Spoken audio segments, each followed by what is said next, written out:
جتنا بہترین عقیدہ توحید علی زمانے کو دے کے گئے ہیں۔ فرعون قتل کرتا تھا کہ مجھے اللہ کہو، نمرود جان سے مار دیتا تھا کہ مجھے اللہ کہا جائے، شداد لوگوں کی زندگیاں لیتا تھا مجھے اللہ کہے، اور علی تلوار نکالتا تھا کہ مجھے عبد کہو۔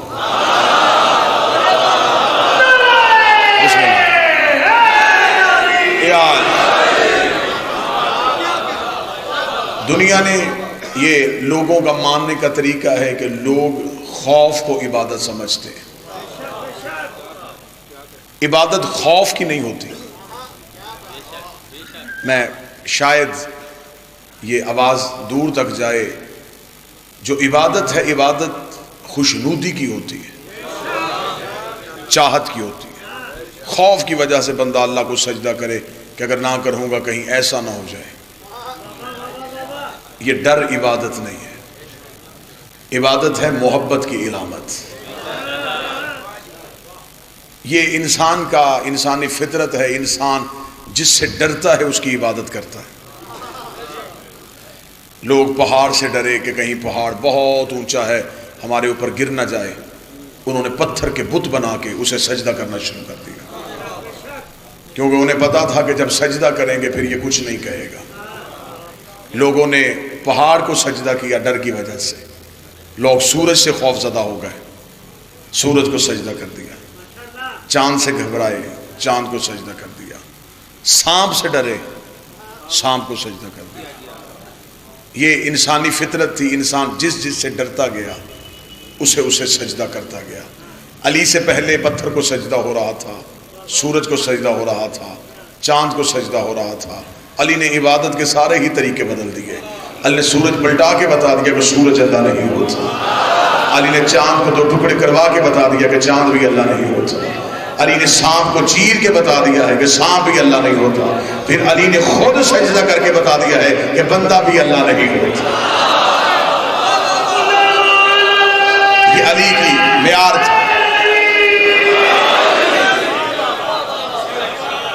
میں پھر کہوں گا انسان ڈر کے عبادت کرتا ہے۔ بسم اللہ۔ اتنا ڈرا دیا ہے مولوی نے بچے کو، اللہ سے ڈرو، اللہ سے ڈرو، اللہ سے ڈرو۔ وہ اتنا ڈر گیا ہے کہ وہ اس کے گھر جانے کے لیے تیار ہی نہیں ہے۔ تصویر کا غلط رخ دکھایا گیا، اس کی رحمانیت والی صفت دکھاتے ہیں کہ وہ انسان سے پیار کتنا کرتا ہے۔ مسلسل 4 دنوں سے مجھے نوجوان بار بار کہہ رہے ہیں کہ آپ نے ایک نماز پڑھی تھی جس میں نماز کی معنویت پڑھی تھی، تو میں 2 سطریں صرف اس محبت کی پڑھ دیتا ہوں کہ انسان سے اللہ پیار کتنا کرتا ہے۔ خدا بندے کو اپنے گھر میں دیکھنا چاہتا ہے، خدا چاہتا ہے کہ بندہ میرے پاس رہے، یہ میرے گھر میں رہے، لیکن ہمارے ہاں اللہ کا سجدہ کرنے کا طریقہ بدل گیا ہے۔ میں نے اکثر دیکھا ہے کہ بندوں نے 10 روپیہ بھی صدقہ دینا ہو تو وہ جس کو مانگنے والے کو خیرات دیتے ہیں اس سے پہلے پوچھتے ہیں کہ تو کچھ کرتا کیوں نہیں، پھر اسے سر سے لے کے پاؤں تک دیکھتے ہیں اسے دینا چاہیے یا نہیں دینا چاہیے۔ ہلکا سا ایک عیب نظر آ جائے بندے ہاتھ روک لیتے ہیں۔ تم 10 روپے دیتے ہوئے دیکھتے ہو، اس میں عیب تو نہیں ہے؟ اگر وہ عیب دیکھ کے دے پھر تو ہم ایک لقمے کے اہل بھی نہ ہوئے نا، ہم تو کچھ نہیں لے سکتے۔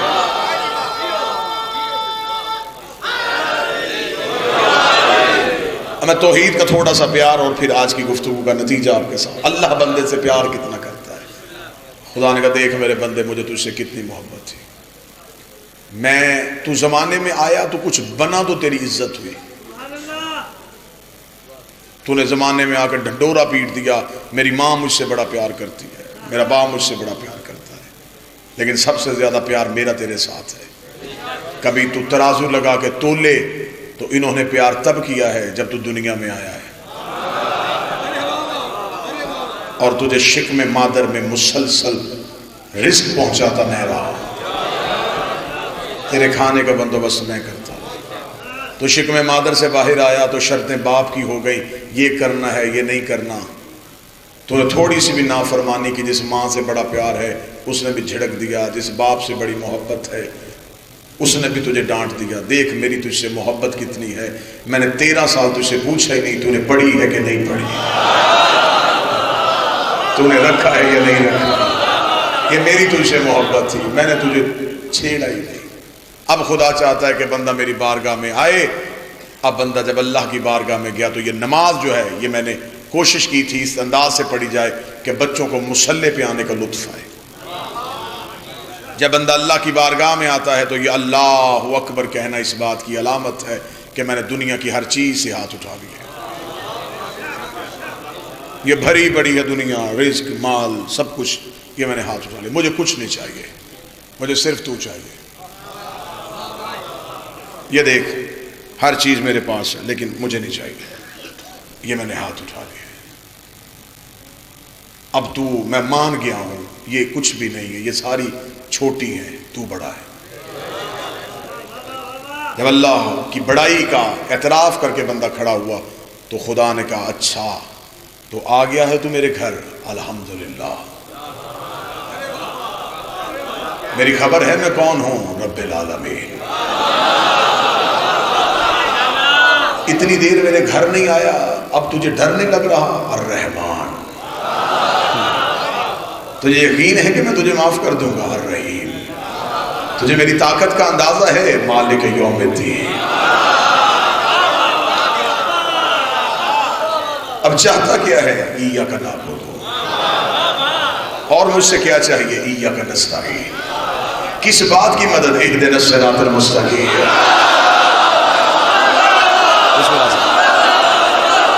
آپ چاہیے یہ نمازی ہاتھ ہمیشہ قائم رہے، یہ ماتمی ہاتھ ہمیشہ بدلے، سارے بولنا مل کے بولنا، حیدری، توجہ صاحب،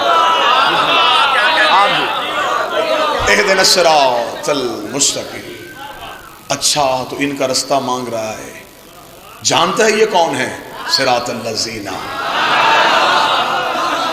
انعمت علیہم، اگر میں تجھے ان کی محبت دے دوں تو ادھر تو نہیں جائے گا، غیر المغضوب علیہم،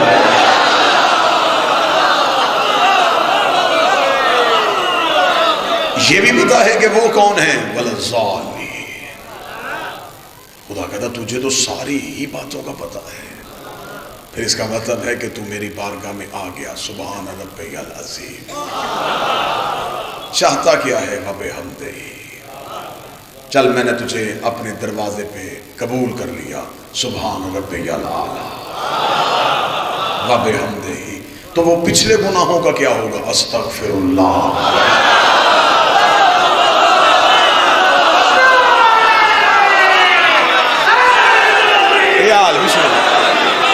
وہ تو تجھے معاف کرنے پڑیں گے، وہ تو تجھے بخشنے پڑیں گے۔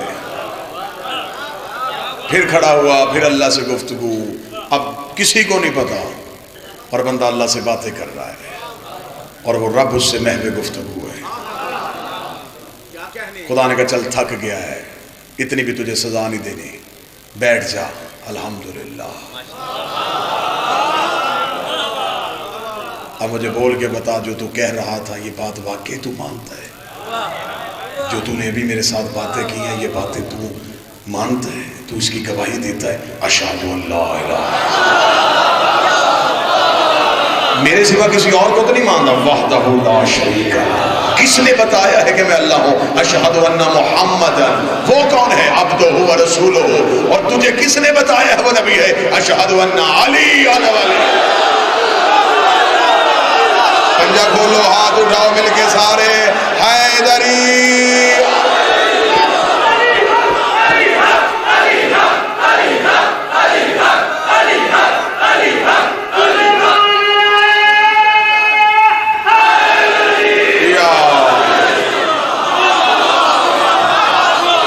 وہ ایک مالک ہے، میں نے گواہی دے دی تیری بارگاہ میں، میں انہی گواہیوں پہ قائم رہوں گا۔ خدا نے کہا میری اقتدار کو بھی مان لیا، میرے رحم کو بھی مان لیا، میری رحیمیت کو بھی مان لیا، مدد بھی مجھ سے مانگ لی، صراط مستقیم کو بھی تو جانتا ہے، گواہیاں بھی تو نے دے دی ہیں، لیکن تجھے پتا ہے میری بارگاہ میں مانگنے کے لیے کوئی وسیلہ چاہیے. تیرے پاس کوئی وسیلہ ہے؟ اب اٹھائی مصلی سے زہرا کی تصویر.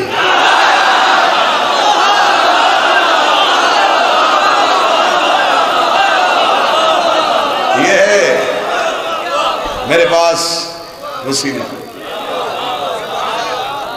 اللہ اکبر، اللہ اکبر، اللہ اکبر. خدا نے کہا بس چپ، مانگ کیا مانگتا ہے؟ الحمدللہ، الحمدللہ.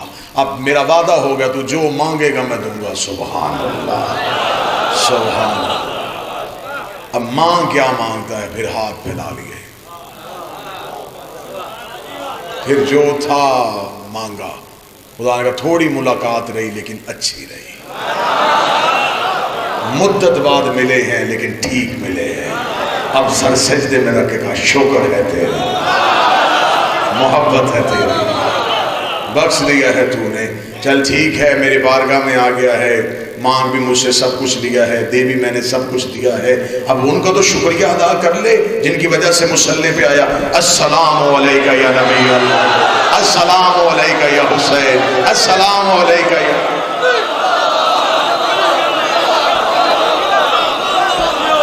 یہ ہے بندے کا اللہ سے رابطہ.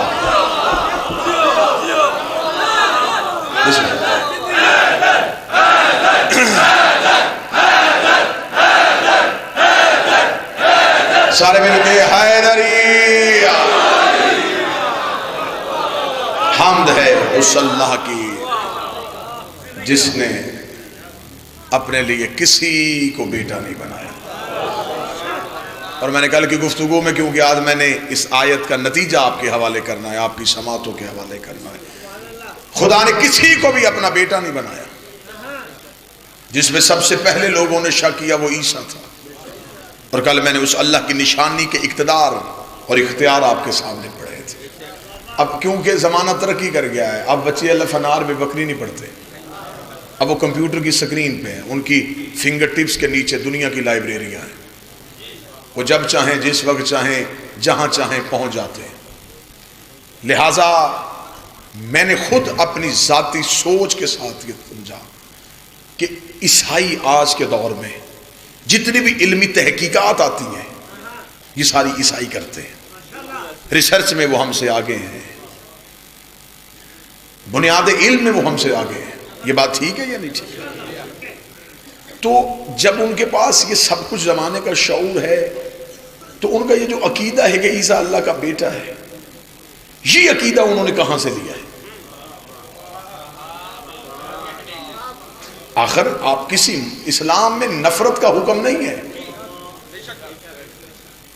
نفرت جرم سے کرنی ہے، مجرم سے نہیں. رسول فرماتے ہیں نفرت مجرم سے کرو گے تو اسے اچھا کون کرے گا؟ نفرت جرم سے. یہ عقیدہ غلط ہے کہ عیسیٰ اللہ کا بیٹا ہے، لیکن ہمیں یہ بھی تو ماننا ہے کہ انہوں نے کہا کیوں ہے، دلیل کیا ہے ان کے پاس. آخر ہر مذہب کسی نہ کسی دلیل پہ کھڑا ہے، وہ دلیل کیا ہے؟ میں دلیل ڈھونڈنے کے لیے میں نے ان کی بائبل کو بار بار پڑھا. چونکہ وہ بائبل آج اس حالت میں نہیں ہے، تحریف ہو چکی ہے، لیکن میں نے کہا کہ اس بائبل میں وہ راز کہیں نہ کہیں تو ہوگا کہ عیسیٰ اللہ کا بیٹا ہے. تو اس میں ایک باب ہے متی کی انجیل. جس طرح ہمارے قرآن میں سورتیں ہیں، بائبل میں باب ہوتے ہیں، اس میں ایک باب ہے متی کی انجیل. اس میں ایک جگہ پہ وہ راز مل گیا جس کی وجہ سے عیسائیوں نے کہا ہے کہ عیسیٰ اللہ کا بیٹا ہے. اب میں وہ راز آپ کے سامنے پڑھنے لگا ہوں، پھر اس راز کو قرآن کے تناظر میں دیکھیں گے کہ اس راز کے بارے میں قرآن کیا کہتا ہے. موضوع میرا وہی ہے کہ اللہ کا بیٹا کوئی نہیں ہے. اسی آیت کا میں نے آج نتیجہ دینا ہے. اس کے لیے میں نے کہا ہے کہ آج جو دنیا میں عقیدہ ہے ایک ہی عقیدہ ہے، عیسائی. وہ کہتے ہیں عیسیٰ اللہ کا بیٹا ہے. کیوں کہا تم نے اللہ کا بیٹا ہے؟ متی کی انجیل میں ہم کیونکہ ویڈیو کیمرے سے پوری دنیا اس مجلس کو دیکھ رہی ہے، میں وہ لفظ کہوں گا جو بائبل میں ملیں گے آپ کو کہ عین ہی ایسے ہی لفظوں میں لکھا ہے. متی کی انجیل میں لکھا ہے کہ جب خداوند یسوع مسیح یعنی کہ حضرت عیسیٰ، جہاں ٹرانسلیٹ کی ضرورت ہوگی میں کروں گا، خداوند یسوع مسیح قید خانے میں تھے، 12 حواری دروازے پہ بیٹھے تھے جو حضرت عیسیٰ کے حواری تھے. وہ دروازے پہ بیٹھے تھے اور بائبل کہہ رہی ہے خداوند یسوع مسیح زندان میں پکار پکار پکار، یہ لفظ 3 بار آیا، پکار پکار پکار کے کہہ رہے تھے ایلی ایلی لما شبقتنی۔ جو ہاتھ اٹھا ہے ان کا میں شکریہ ادا کروں گا، ایلی ایلی لما شبقتنی۔ بائبل اردو میں لکھی ہے، یہ جملہ عبرانی زبان میں لکھا ہے، جیسے قرآن میں الف لام میم ہے، ہاں میم عین سین کاف ہے، اس طرح بائبل والے کہتے ہیں کہ یہ وہ ایک جملہ ہے جو راز انہی کے پاس ہے، ہمیں نہیں پتا یہ راز کیا ہے۔ یہ عبرانی زبان میں لکھا ایلی ایلی لما شبقتنی، لیکن اب تو مزید تحقیق بہت کھل گئی ہے، اب تو ہم ہر جگہ پہ پہنچ سکتے ہیں، پرانی سی پرانی قدیمی زبان بھی نکالی جا سکتی ہے۔ جب ایلی ایلی لما شبقتنی کو قدیمی عبرانی میں جا کے پڑھا تو اسے عربی میں ناد علی کہتے ہیں۔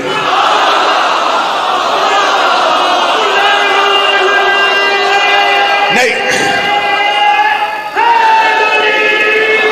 اسے عربی میں ناد علی کہتے ہیں، اردو میں اسے یا علی مدد کہتے ہیں، کیونکہ مجلس میں میرے اہل سنت بھائی بیٹھے ہوں گے، وہ یقیناً یہ سمجھیں گے کیونکہ مجمع علی والا تھا، خطیب بھی علی علی کر رہا تھا، تو اس نے ایک جگہ سے کہہ دیا کہ یہ تو علی کہا تھا، یہ علی کیسے کہا تھا؟ یہ بائبل میں لکھا ہوا ایلی ایلی، یہ لفظ 2 دفعہ لکھا، ایلی ایلی لما شبقتنی۔ نہج البلاغہ اٹھا کر دیکھو، صدیوں پہلے کوفے کے ممبر میں بیٹھ کے علی نے کہا تھا میں وہ ہوں جسے انجیل میں ایلیا کہا جاتا ہے، میں وہ ہوں، انا ایلیا فی الانجیل۔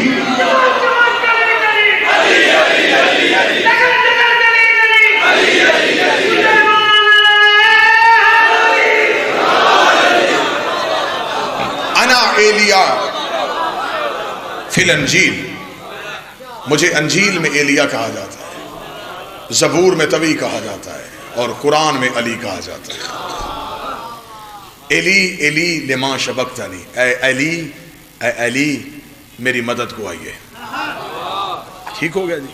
اب جو عقیدہ ہے ان کا کہ عیسیٰ اللہ کا بیٹا ہے، وہ کیسے آیا؟ عیسیٰ نے نہیں کہا کہ میں اللہ کا بیٹا ہوں۔ یہ عقیدہ جتنی دیر تک عیسیٰ رہے تب تک یہ عقیدہ نہیں آیا، یہ عقیدہ آیا عیسیٰ کے جانے کے بعد۔ عیسیٰ کے جانے کے بعد یہ تحریف ہوئی ہے، کیونکہ ہمیشہ عقیدہ تب خراب ہوتا ہے جب وارث چلا جاتا ہے۔ ہم اس لیے مطمئن بیٹھے ہیں کہ ہمارا ہے، جب وارث موجود نہ ہو۔ اور یہ آپ ماشاءاللہ تدریسی پروسیس سے سارے گزر چکے ہیں، ہر ایک بندے نے زمانہ طالب علمی دیکھا ہے، جب جس پیریڈ میں ٹیچر نے نہ آنا ہو اور بچوں کو یقین ہو جائے کہ آج ٹیچر نہیں آیا، پھر اس کلاس میں جو حالت ہوتی ہے نا جی،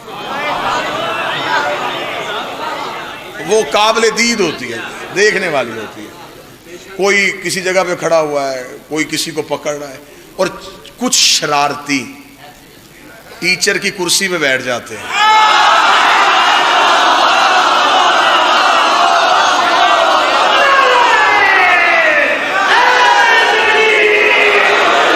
وہ کرسی پہ بیٹھے ہوتے ہیں، وہ پھر ٹیچر بن جاتے ہیں، اور ٹیچر بن کے بچوں کو کہہ رہے ہوتے ہیں کہ میں ٹیچر ہوں، مجھ سے ویسے ہی ڈرو جیسے اسے ڈرتے ہیں۔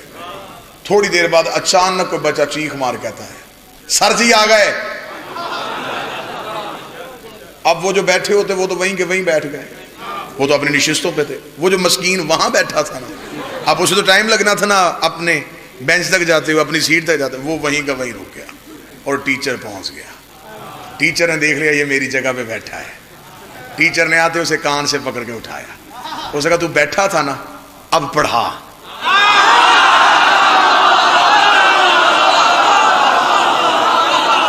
اب پڑھا، اب جو کام میرا تھا وہ کر۔ امام ہے پردے میں،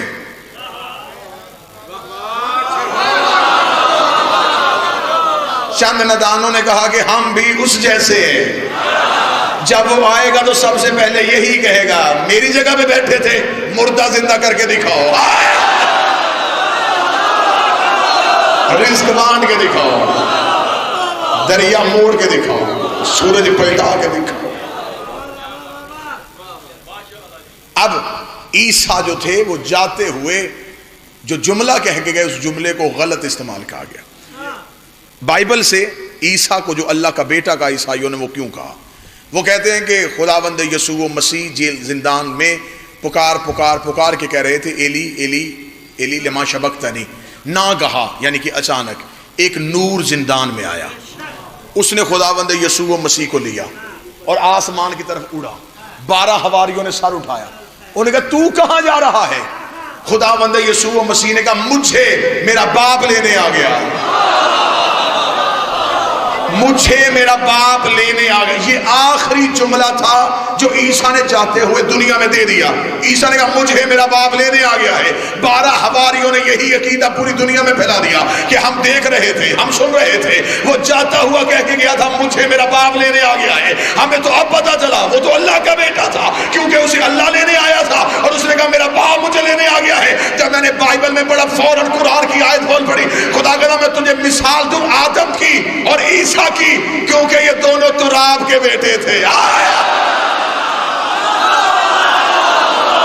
عیسیٰ بھی تراب کا بیٹا تھا۔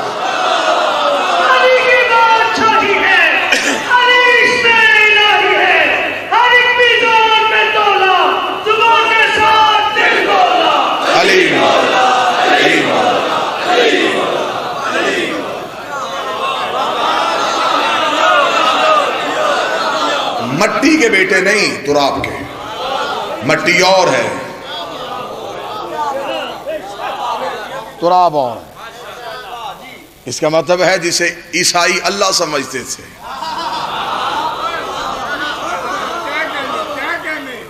وہ اللہ نہیں، وہ کوئی اور تھا۔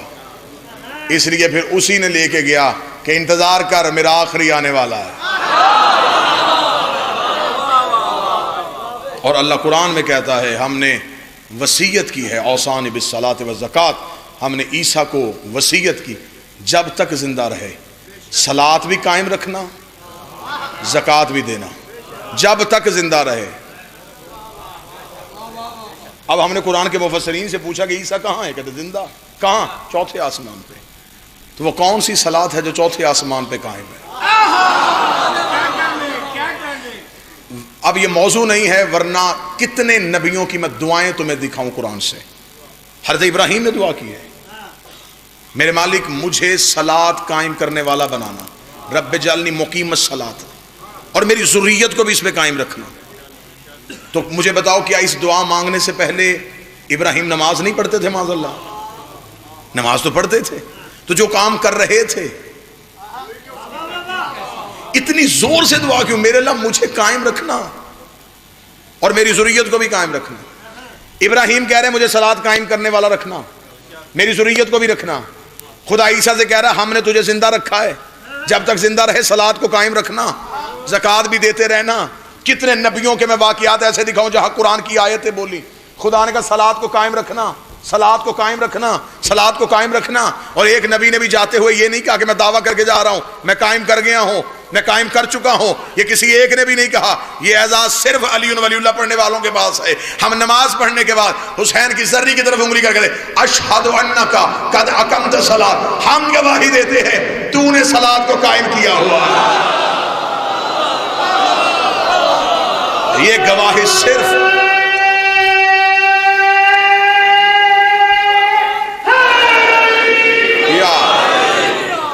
اب قرآن کی پہلی آیت کا جو موضوع تھا تعریف اس اللہ کی جس نے اپنے لیے کسی کو بیٹا نہ بنایا، وَلَمْ يَكُنْ لَهُ شَرِيكًا فِي الْمُلْكِ، اور اس کی سلطنت میں کوئی اس کا حصے دار نہیں۔ یہ بھی ثابت ہو چکا پچھلی گزشتہ تقاریر میں کہ اس کی مملکت میں کون کون اس کا حصے دار ہے۔ میں نے ہر مجلس میں ایک ایک اختیار آل محمد کی دہلیز پہ دکھایا۔ آیت کا آخری ٹکڑا رہ گیا اور اسی پہ گفتگو۔ خدا کہتا ہے لم یکن لہ ولی من ذل، میرا ولی ہے لیکن ذل نہیں۔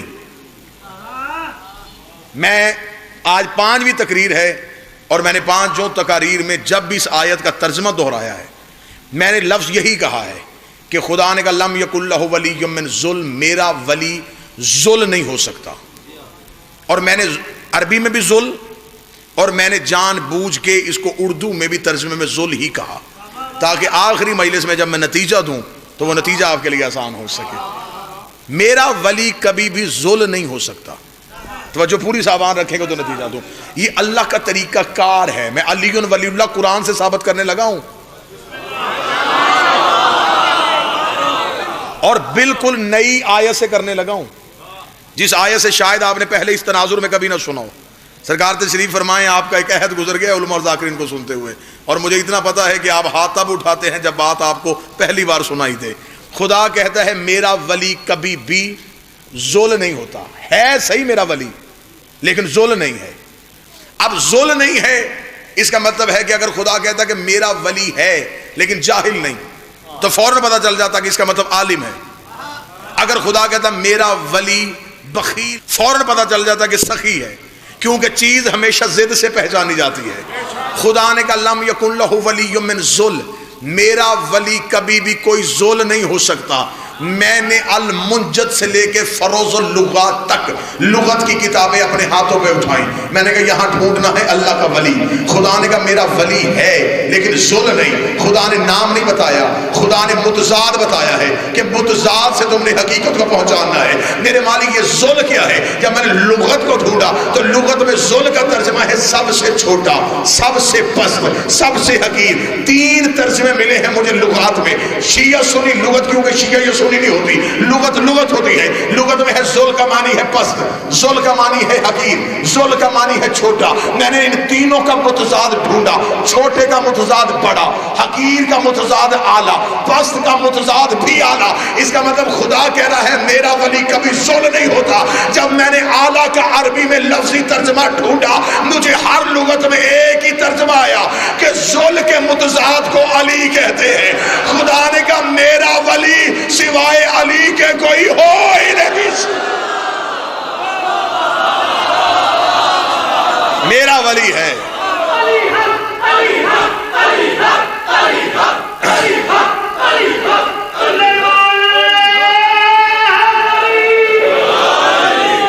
میرا ولی ہے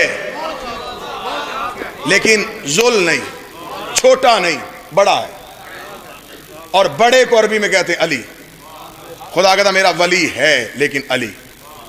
اور اگلی آیت پھر کتنا خوبصورت خدا نے یہاں آیت کو جوڑا، کتنا خوبصورت ہے، لفظ کتنا خوبصورت آیا ہے۔ آپ ذاکر کا قصیدہ سنتے ہیں نا جی، ایک شعر کے بعد اگلا شعر اس سے زیادہ حسین ہوتا ہے، داد اس شعر پہ ہوتی ہے جس سے پچھلے کا معنی بھی باہر آتا ہے۔ خدا نے پچھلی آیت کا معنی اگلی آیت میں نکال دیا۔ خدا نے کہا میرا ولی ذل نہیں ہے، میرا ولی علی ہے۔ کبرہ تکبیرہ، میں غروری اس بات پہ کرتا ہوں،